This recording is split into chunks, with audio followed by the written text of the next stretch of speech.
ไม่ยังบ่โอ๊ยขี้บ้าอะไรถ่าย เอาเลยแล้วนี่เป็นดูแสงเดียวนี่เป็นไง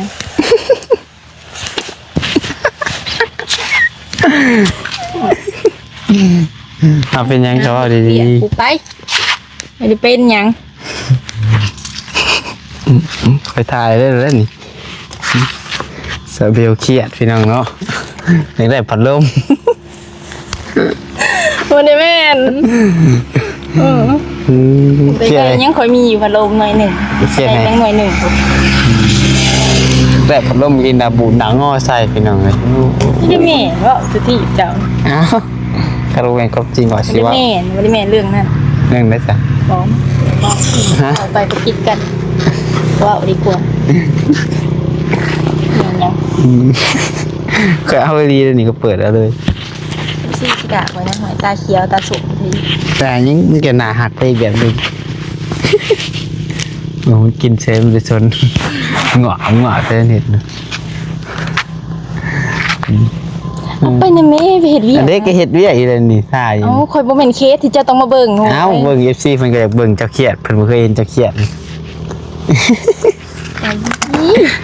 คนเครียดเลยนี่จังเนาะเด็กได้พัดลมพี่น้องเลยถือเลขมือแรกซื้อให้ไปเท่านะกับเลขฮะอยู่ถิ่มเลย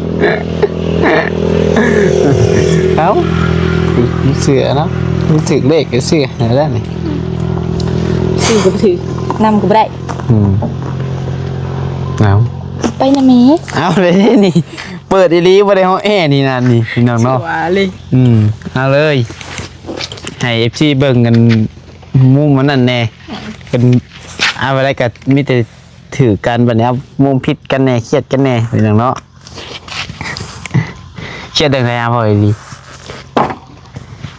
จะมาให้ขออยู่ชีวิตให้เรื่อง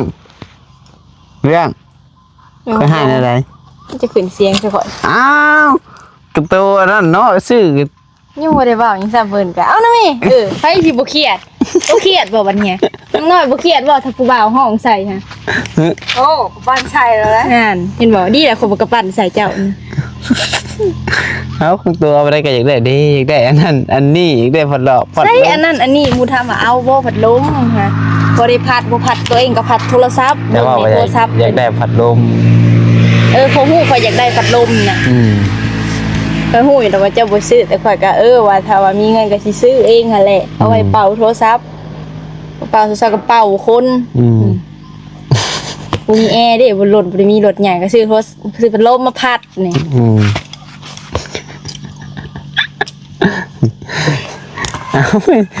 นี่ทำลายห่างกายแล้ววันนี้เริ่มทำลายห่างกายแล้วนี่คนเฮาเนาะเอามาพี่น้องเลยคลิปเปิดภาพมากกาสวยอะไรคนเครียดเนาะมีคนหายเอามาหลังจากที่ว่าบริมามือหนึ่งพี่น้องเนาะอยู่เพื่อนชานของน้องน้อยเพื่อนมื้อนี้ก็ได้เดินทางขึ้นมาทางนี้คือเก่าพี่น้องเนาะกำลังว่าที่แรกว่าสิไปหาทาง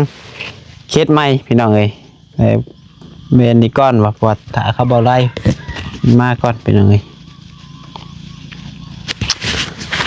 ใส่ไม้คือบ่ได้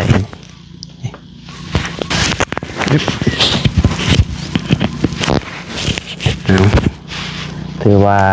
เงียบเงาพี่น้องเนาะมามื้อนี้ก็ได้ถือว่าทางประสานก็ยังบ่ทันมาพี่น้องเนาะคือสิบ่ได้มาดอกเบิกชงตามที่เราเบ้านี่ทีแรกเพิ่นว่าตอนยังบ่ทันได้จ่ายเงินค่าสร้างถามเราเฮาว่าสิขึ้นมาพี่น้องเนาะให้น้องบัดใจจ่ายเงินค่าสร้างเพิ่นแล้วบ่บี้ถามอีกทีนึงเพิ่นว่าคือสิบ่ได้ขึ้นมาว่าซั่นเพราะว่าเพิ่นนัดกับบอบบี้สิขึ้นไปเฮือนสายฟ้าบ่เคยได้ใดเก็บงานเฮือนสายผ้าบ่พี่น้องเนาะเฮือนแนวใดนี่แหละเอาไหนก็แนวบ่ได้ขึ้นมามื้อนี้กับมื้อหน้าพี่น้องเนาะถือว่าเฮือนน้องน้อยก็ยืนไปอีกพี่น้องเอ้ยเที่ยน้องบ่ใช่ก็สิบ่ได้ขึ้นมาแหละมื้อนี้เพราะว่าผูกแขนร้านนี่พี่น้องเอ้ยว่าสิเมื่อแหละพี่น้องเอ้ย มาผูกแขนมาซอยเวียกอยู่เพื่อนว่าสั่นเนาะแล้วมีผู้ใหญ่เพิ่นโทรมาหาเพิ่นว่าขึ้นไปเบิ่งนี่เด้อว่าเฮือนน้องน้อยฮะเป็นแนวใดเพิ่นว่าคือว่าเห็นไม้แป้นลมแป้นหยังมันขดมันงอแล้วเพิ่นว่าพี่น้องเนาะน้องประไสก็เลยขึ้นมาเบิ่งก่อนพี่น้องเนาะ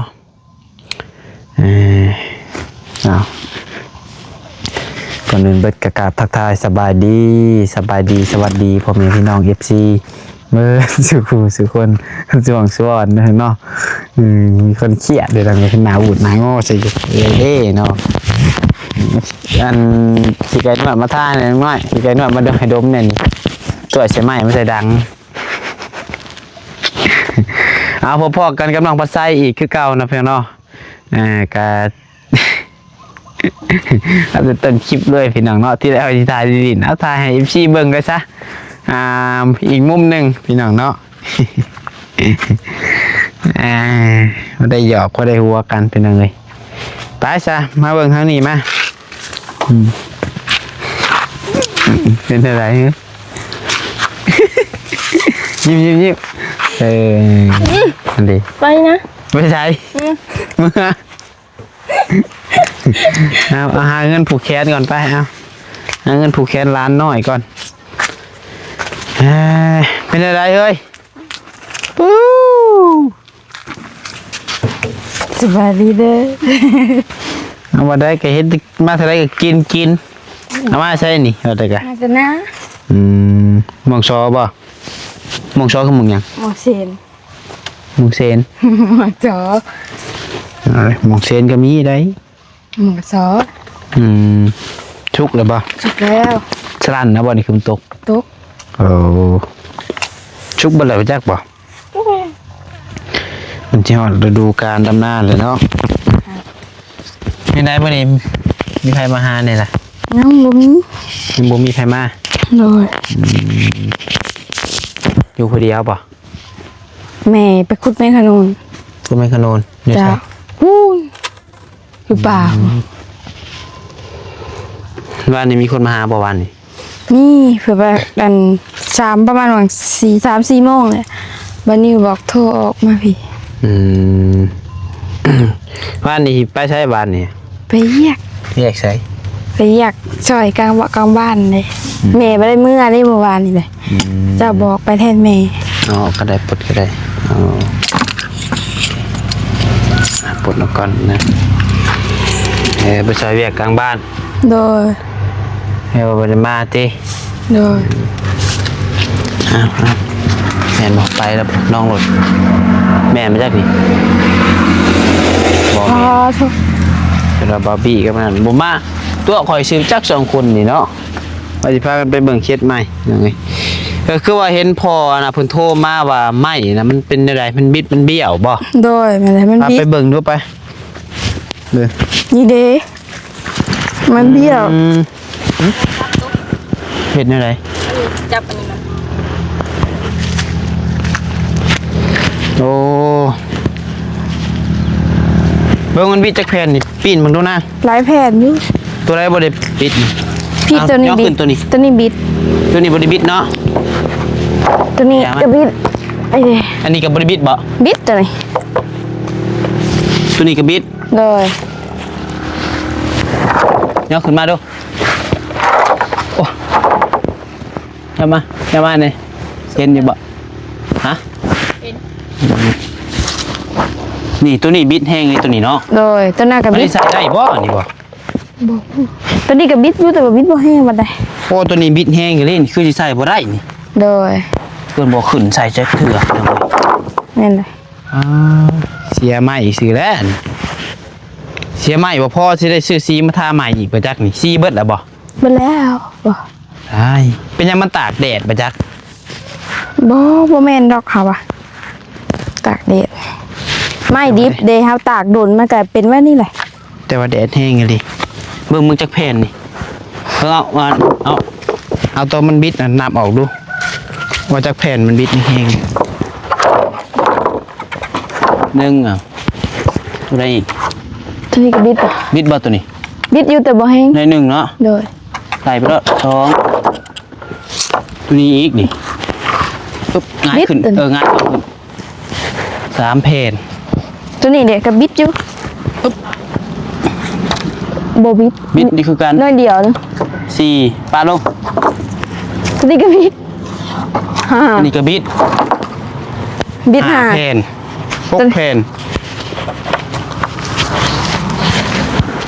โบบิดอยู่ตัวบิดน้อยนึงบ่ บิดเกือบทุกแผ่นเลยได้นี่ นั่นเลย เพราะคันบ่มาขึ้นไว้ให้บิดไปเลยเสียถิ่มไม้เสียจังเอาลงนั่นคืนเต็งไว้ขึ้นมาได้ยินพอนะเพิ่นพอรัดผู้โทรบอกว่าต้องหาแนวไม้นักๆมาเต็งเพิ่นว่า โดย มันบิดแต่มือใดนี่ ขึ้นนิดเดียวแต่เอาดินบล็อกมาเต็ง โอ้แดดแห้งแท้นี่ นี่ง่ายมานี่ สิเป็นวินไว้เอาเต็งก่อนเอาขึ้นมาเข้านี้แหละเดี๋ยวจะหาแนวมาเต็งโอ้สิเป็นวินพี่น้องเอ้ยตากแดดเพราะว่าตัวนี้เนี่ยบิดแห้งเลยตัวนี้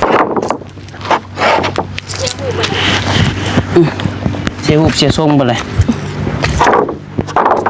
เข้าไป อ๋อสิเป็นวินโพดแดดประเทศลาวอ๋อเจ็บหัวเลย ไม่ก็มานั่ง อ๋อโทษกระเป๋ามึงกูอ๋อดูไว้ดอกอันนี้นี่ได้สิไปทันไปดีได้นี่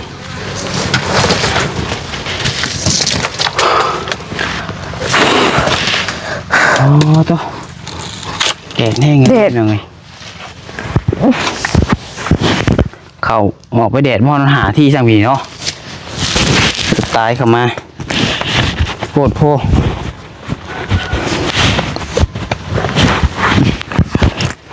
ใส่เบิ้งมาขึ้นมานั่งพี่ก่อนน้องหน่อยไหมนั่งดีไหมเนี่ยชิลมนำอยู่ที่หนังร้ายเรื่องอยู่เห็นได้นะก็นั่งไปเอาข้าวกล่องมาตั้งก็ได้ไปข้าวกล่องมาตั้งเขาก็ได้แล้วออกตั้งหน้าแจ้งบ่ แจ้ง ตั้งหาก็ได้สักหน่อยนะนับปินมากครับ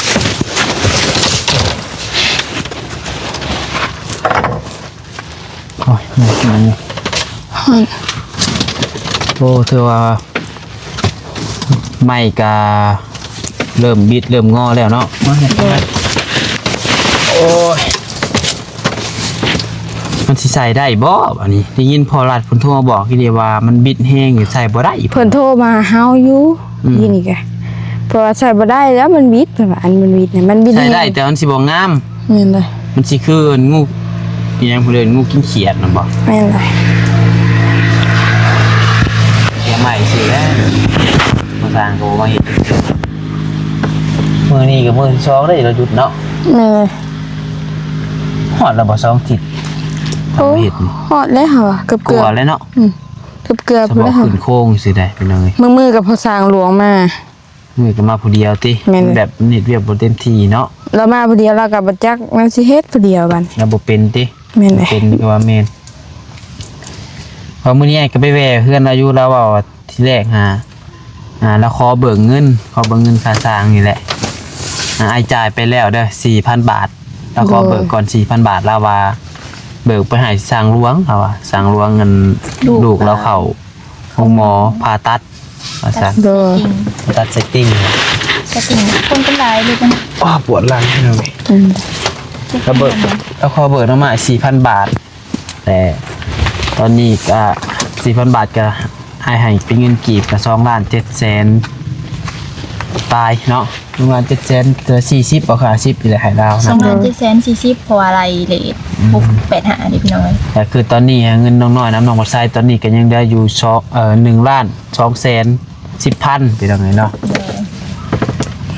หากว่าเลทพี่น้องก็ลงแล้วได้พี่น้องเอ้ยแต่ว่าไหลสูงให้เพิ่น ก็ที่แรกเราจะได้เป็นเงินบาทแต่น้องบ่ใช้บ่มีให้ เลย ก็บ่ฮู้ว่ามื้อใดถ้าสิมาเฮ็ดอีกที่แรกเราว่าเราพักไปมื้อ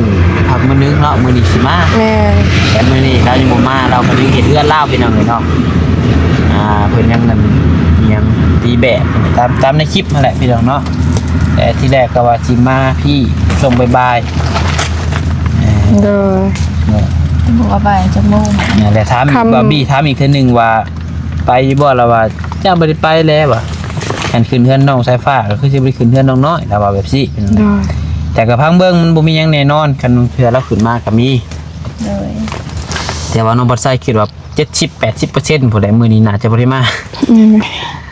มากับช่วงแดดนี่เฮ็ดเรียกว่าได้ มาเฮ็ดเรียกบ่ได้อีก แดด กินไปก็ได้บ่โดนอีกพอ กันบ่ช่วงแรงๆ 4-5 โมงผมเป็น 3-4 โมงพุ่นเนาะ โดย เฮ็ดเรียก3มื้อละ 2-3 ชั่วโมงมันสิทำได้ ป้าไว้อีก2มื้อ3มื้อนี่เป็นหมดทุกอันเลยเบี้ยวหมดทุกอันแม่น มีแต่หาบอลแฟนคือว่าหาอะไรแล้วก็หาคนอินบ็อกซ์มาเต็งเอา นี่ มันก็สิไล่อีกแล้วบ่ ไล่แบบใด สีหาได้ สีนี่มันเปิดออก แม่นเลยเนาะเฮ็ดได้ซะดีกว่าไม่เสียทรงหรือว่าหาผ้าบัดบ่ผ้าด่างผ้ายางกำดำเก่าหามาคุมไว้แล้วก็เต็งไง ครับบ่ขึ้นตอกจากเทื่อแล้วต้องขึ้นตอกมันก็สิบ่เด้งแบบนี้เนาะ แม่นนะ ไม่ อะไรกันแน่แหละเนาะแต่มันบ่ทันเลยเด้ยังสิเกิดก็ให้มันเกิดแล้วพี่น้องเอ้ยมันสิแก้อะไรๆกันแก้ผ่านไปมันครับนี่ว่าอีกเรื่องหนึงนั่นเลยเนาะนี่เราลบทิ้งแล้วป่ะอยู่ซับในนี่บ่ทำไม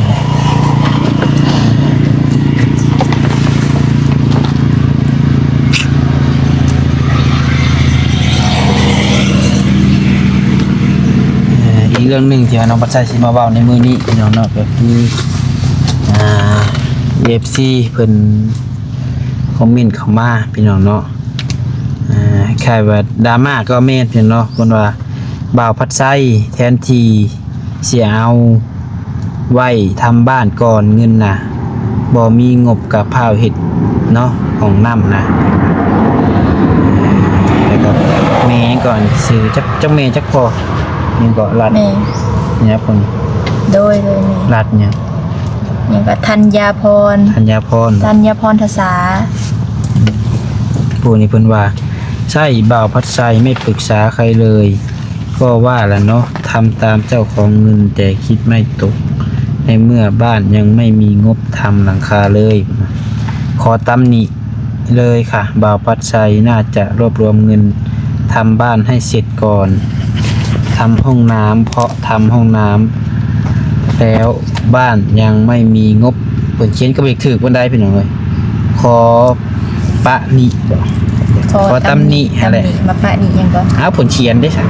เอาก็อ่านตามผลเขียนแล้วเนาะเขียนก็บ่อยากถือกันได้ไม่ใช่จะปรึกษาแค่กับตัวเองค่ะขอโทษที่ตำหนิแรงเกินไป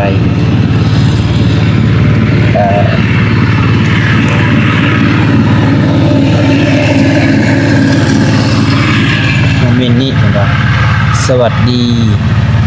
บ่าวปัจจัยแม่ขอถามห้องน้ำชั่วคราวหมายถึงอะไรทำก็ทำให้ถาวรใช้ได้ตลอดชีวิตไปเลยสิเรื่องนี้ผู้ใหญ่ใจบุญคงให้ห้องน้ำก่อนหลังคาบ้านเลยค่ะยังไงก็เป็นกำลังใจให้ว่าง่ายๆกับมีคอมเมนต์ตัวนี้เลยนะ แม่ ความคิดเห็นบ่าวพัดชัยไม่มีเหตุผลแม่ขอตำหนิหน่อยนะเด็กหลายคนยังไงก็ใส่บุญร่วมด้วยช่วยกันวันตัดสินใจ วันตัดสินใจเองบอกกับใจทำไม่ถูก คือแบบนี้พี่น้องเรื่องของน้ำเดี๋ยวน้องบัดไซสีอธิบายก่อนเนาะคือเรื่องของน้ำน้องน้อยนี่มีผู้ใหญ่เพิ่นก็ให้เฮ็ดแต่ดนนั่นแหละพี่น้องเนาะเพิ่นจะให้เฮ็ดของน้ำชั่วคราว1ของน้ำชั่วคราวหมายความว่าแบบใดเพิ่นว่าเนาะก็คือที่แรกเพิ่นว่าให้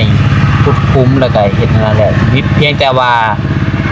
เฮาบ่ได้ก่อซื่อๆใส่ ใส่ผ้ากระจาดคือว่าใส่สังกะสีแล้วแต่งบเฮามีหั่นนะเพียงแต่บ่ได้ก่อพี่น้องเนาะทานมันจังมันเฮาก็เฮ็ดให้มันแน่นอนให้มันแน่นหนาหั่นแหละพี่น้องเอ้ยเพียงแต่บ่ได้ก่อซื่อๆคำว่าห้องน้ำชั่วคราวหั่นนะ บ่ได้ก่อกำแพงขึ้นมา บ่ได้ก่อบล็อก แม่น แล้วก็บ่ได้เฮ็ดให้หลังคาให้มันคักคือตัวอยู่ในพี่น้องเอ้ยเนาะ แม่น ก็คือสิเข้าใจอยู่แล้วว่าคือน้องบัดไซเว้านะพี่น้อง อันนี้ก็บ่ได้แม่นว่าน้องบัดไซอยากเฮ็ดได้พี่น้องเนาะก็คือเป็นคำสั่งจากผู้ใหญ่พี่น้องเนาะ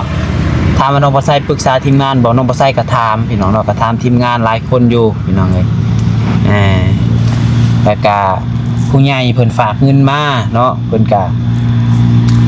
มีหลายคนนั่นแหละเพิ่นก็ว่าอยากให้เฮ็ดห้องน้ำเพิ่นก็เห็นดีนํอยู่เพิ่นว่าเฮ็ดโลดเป็นห้องน้ำให้น้องๆเพิ่นว่าเพราะว่าคือน้องน้อยนี่เพิ่นก็เป็นผู้หญิงแล้วก็บางเทื่อซาเบลก็เป็นผู้หญิงแล้วก็บางเทื่อคาบาต้าบ่าวยาวเพิ่นเอาลูกกับเมียเพิ่นมาเพิ่นสิเข้าห้องน้ำนี่มันก็ยากพี่น้องเนาะ บางเทื่อซาเบลเข้าห้องน้ำก็ไปขอเขาย่านค่ะบ่ได้พี่น้องบ่ได้เข้าป่าเด้ถ้าว่าบ่เป็นจำเป็นอะดีก็ โดยนั่นแหละเพิ่นก็เลยว่าอยากให้เฮ็ดห้องน้ำพอได้เข้าพอได้ใช้ก่อนเพิ่นว่าคือว่าง่ายๆก็ห้องน้ำชั่วคราวนั่นแหละตามที่น้องเพิ่นใช้เว้าเอิ้นนั่นนะพี่น้องเอ้ยแล้วบัดนี้เพิ่นก็บ่เข้าใจเพิ่นว่าเป็นหยังคือบ่เฮ็ดเรือนเฮ็ดนั่นเฮ็ดนี่ก่อนคือจุดประสงค์ที่ว่าผู้ใหญ่เพิ่นบอกให้น้องปัจจัยเฮ็ดเพิ่นฝากเงินมาพี่น้องเนาะมันก็เป็นเงินเพิ่นบอกให้เฮาเฮ็ดเฮาก็ต้องเฮ็ดบ่แม่นว่าน้องปัจจัยเป็นคนอยากเฮ็ดเองได้พี่น้องเนาะก็ต้องเข้าใจนำกันพี่น้องเนาะเพราะเป็นเงินเพิ่นให้เฮ็ดแนวนี้เฮาก็ต้องเฮ็ดคือยกตัวอย่างว่าเพิ่นฝากเงินมาให้น้องปัจจัยเอาไปซื้อข้าวให้น้องน้อยแล้วน้องปัจจัยเพิ่นเอามาเฮ็ดเทือนมันก็บ่ถูกอีกจุดประสงค์เพิ่นเนาะเฮาก็ต้องเฮ็ดตามจุดประสงค์ที่เพิ่นบอกน้องเนาะแล้วก็งบตัวที่ว่า 1,000 เดี๋ยวน้องปัจจัยมาซื้อท่อหันแต่บัดนี้มันบ่พอแล้วก็มีทางพอผู้ใหญ่ว่าซั่นซะมีทางผู้ใหญ่เพิ่นก็แชทมาบอกว่าถ้าหากว่าซื้อทองน้ำมันบ่พอแล้วเงินตัวที่เพิ่นฝากมาหาตื่มใส่ก็ได้เด้อเพราะว่าเพิ่นกับมีผู้หนึงพี่น้องเนาะเพิ่นว่าแล้วแต่น้องบัดไซจัดการโลดเพิ่นว่าหน้าพี่น้องเอ้ยแต่น้องบัดมือนั่นหาน้องบัดไซไปซื้อทองน้ำหามันบ่พออยู่ประมาณ 1,000 นี่แหละเพราะว่า1,000 ปลายเนาะวางงบของน้ำมันมีอยู่ 1,000 พี่น้องเอ้ยเดี๋ยวผู้ใหญ่ฝากมาแต่บัดนี้มันบ่พอเพราะมันตกอยู่ล้านปลายก็ประมาณ 2,000 กว่าบาทนี่แหละน้องเอ้ยซื้อทอกับซื้อทรายนะน้องบัดไซก็เลยเอาเงินที่รวบรวมกันนี่แหละที่ว่าเฮ็ดบ้านเฮ็ดเรือนน้อยนี่นะพี่น้องเอ้ยน้องบัดไซก็เลยจกออกมาใส่กันพี่น้องเนาะมาตื่มค่าทอพี่น้องเอ้ยเพราะว่าผู้ใหญ่เพิ่นก็บอกมาเดี๋ยวนี้พี่น้องเอ้ยน้องบัดไซจังกล้าคันกระซั่นน้องบัดไซก็บ่กล้าดอกคือว่าอยู่ดีๆสิพิจารณาเฮ็ดเดียวหั่นน่ะอยู่ดีสิเอาเงินคันเพิ่นบ่บอกน้องบัดไซก็บ่เฮ็ดพี่น้องเนาะก็ย้อนว่าอยากให้มันสะดวกสบายเข้าห้องน้ำห้องในพี่น้องเนาะไอ้จักสิว่าแนวใดเนี่ยพี่น้องเอ้ยบางคนเพิ่นบ่เข้าใจเพิ่นก็ดราม่าก็ว่าแม่นพี่น้องเนาะเฮาก็เอามาชี้แจงออกมาอธิบายให้ FC ฟังพี่น้องเอ้ยคือถามว่าไผได้ก็น้องเพิ่นก็ได้คือเก่าเฮ็ดห้องน้ำห้องในก็ได้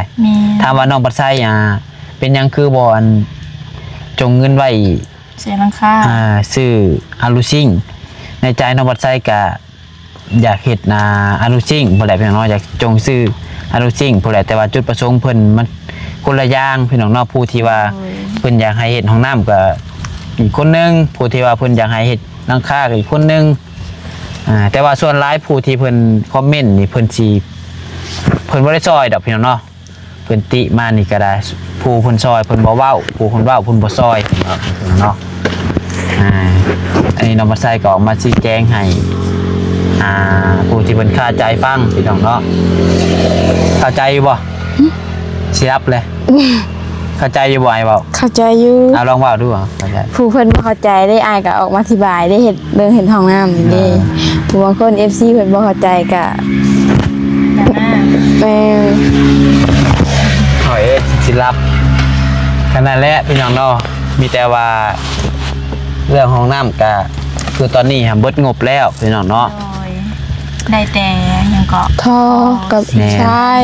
ปลา2 อัน คะแนน ได้หาสอบพี่น้องเลย แค่นั้นว่ามีงบมาต่อเฮาตอนนี้ถามว่าชิ้นขาดยังโถส้วมพี่น้องเนาะปูนจังเฮามีแล้วยังขาดไอ้โถส้วมแล้วก็ซื้อโถส้วมมาแล้วกับพากระเตะคือว่าเฮาสิใส่สังกะสีบ่แม้ว่าใส่สังกะสีก็ซื้อสังกะสีมาอ้อมก็ถือว่าเข้าได้พี่น้องเนาะ โดย เพราะว่าทรายก็มีแล้วเฮก็มีแล้วปูนก็มีแล้ว ท่อได้เอาบ่ท่อ ท่อก็มันก็บ่แพงดอกตัวนั้นนิดหน่อย โดย บ่เกินนั้น2-300 บาทดอกซื้อท่อก็ได้ โดย อ่า ก็คือขาดบ่หลายพี่น้องเลย แม่น ยังเหลือแต่โถส้วมเนาะ คะแนนว่ากับผ้ากระจาดนั่นจะเป็นไปได้นะ โดยเพราะว่าก็อยากเฮ็ดให้พอได้เข้าพอได้ใช้หน้าพี่น้องเนาะ เพราะว่าทีมงานก็มาหากันหลายคนนะพี่น้องก็พอได้เข้า เพื่อความสะดวกสบายในการเข้าห้องน้ำห้องในเฮาหั่นแหละพี่น้องเนาะคือบางเทื่อเฮาเจ็บท้องเจ็บไส้ก็บ่ได้เล่นเข้าป่าบางคนก็บ่กล้าเข้าได้พี่น้องเนาะคือน้องบัดไส้นี่ก็คนหนึงคันเจ็บท้องอีหลีน้องบัดไส้บ่เข้าป่าน้องบัดไส้ก็สิแล่นไปขอเข้าเอื้อนคนพุ่นน่ะพี่น้องเนาะ บ่คือป่าสมัยตะกี้เดี๋ยวนี้มัน แม่น ยังเริ่มแป้นเนี่ยคนเขาแบบเขาก็เที่ยวกันดุหั่นนะพี่น้องเลยป่าก็แบบผูเขาไปหากินเนาะน้อยเป็นย่างเลาะ ตอนนี้โทรมาฮัลโหล ฮัลโหลใช่เลย ค่ะ อยู่กับน้องน้อยกำลังถ่ายคลิปอยู่นี่ อยู่ซ้าย ฮัลโหลได้ยินบ่ อยู่ซ้าย อยู่กับน้องน้อยกำลังถ่ายคลิป บอไล่เด้ กำลังถ่ายคลิป บอไล่โดยบอไล่เด้ซะ เบาไล่เฮ็ดจักคือว่าที่แรกก็อยู่กันบ่สร้างหั่นแหละแล้วค่อยชวนกันขึ้นว่าสิไปเฮ็ดไหม คือว่าน้ำก้นกันมา กลัวน้ำก้นมาอยู่พดบ่เห็น โทรหาก็บ่หับได้เท่านี้ แม่นบอบบี้ก็สิมานำกันหมดคือว่าบ่เห็น มีจ้อย เจ้าอยู่ไสซะ ไปเลยเขาอยู่เรื่องมาสั่งแล้ว บ่เห็นแล้วบ่ซะอยู่กันบ่สร้างนะ บ่นะ คือน้องไฟฟ้าบ่จัก แม่นไปใช้ฟ้า ไป บ่ เรื่อยๆเนาะเขาไปน้องเพิ่น เจ้าอยู่กับไผ อยู่กับไปบุญกับไอ้อันนะเดี๋ยวก็ไอ้ท้องมีเหรอเออ ชื่อยากจะชื่อเลยท้องมีแบบนี้ เอาพากันอยู่หันบ่ เจ้าสิมาใช่ไหม กำลังว่าจะไปพุ่นนะ อื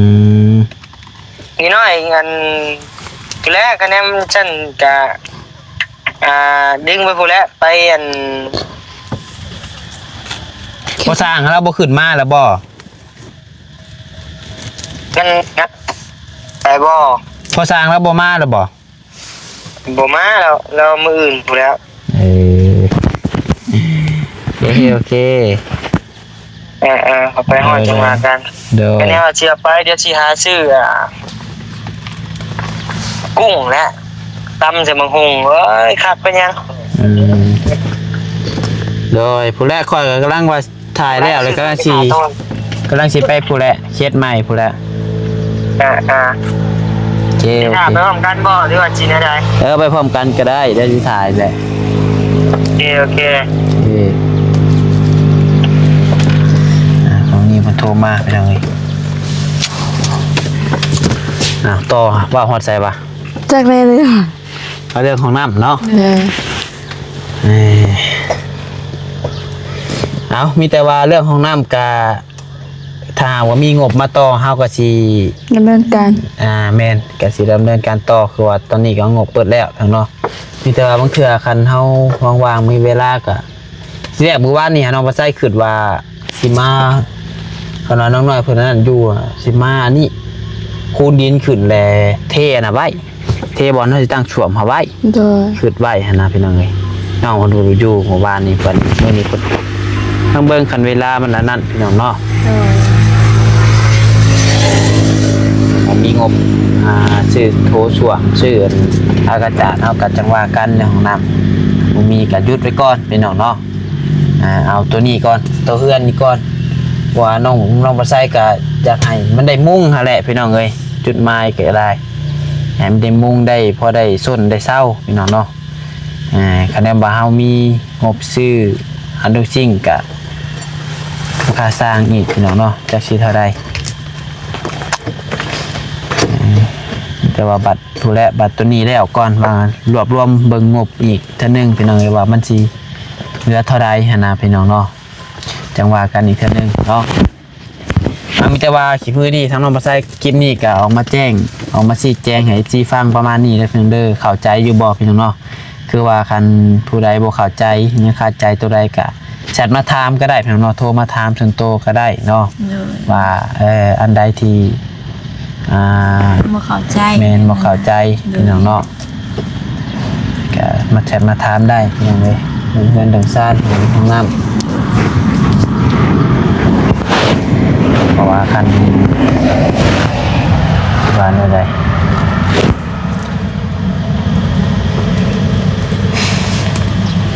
ใช่ ห่อนแห้งไปหน่อยเลยกูขอโทษนำขี้ข้านฮอดว้าวไปหน่อยย่านฮอดปากกูเลย เขาออกมาเศร้าเมื่อยจังเนาะเด็ดกระเด็ดเลย เอามีแต่ว่าประมาณนั่นแหละพี่น้องเนาะนี่ก็ได้เนาะยังสิว่าบอลมันบ่มีแล้วก็ปลาสามีแต่ว่าเดี๋ยวจังว่ากันใหม่เด้อเพียงเด้อสำหรับคลิปนี้ทางน้องปลาไส้ก็พอลำลาแล้วอยู่ดีมีแฮงบ่สุขทุกคนที่พลาดประการใดก็ขอโทษขออภัยนำในไลน์เด้อพ่อแม่พี่น้อง FC เนาะอาจสิเว้าบ่ม่วนแน่บางคำก็ต้องขอโทษขออภัยนำสำหรับคลิปนี้ลำลาแล้วสบายดีเด้อบาย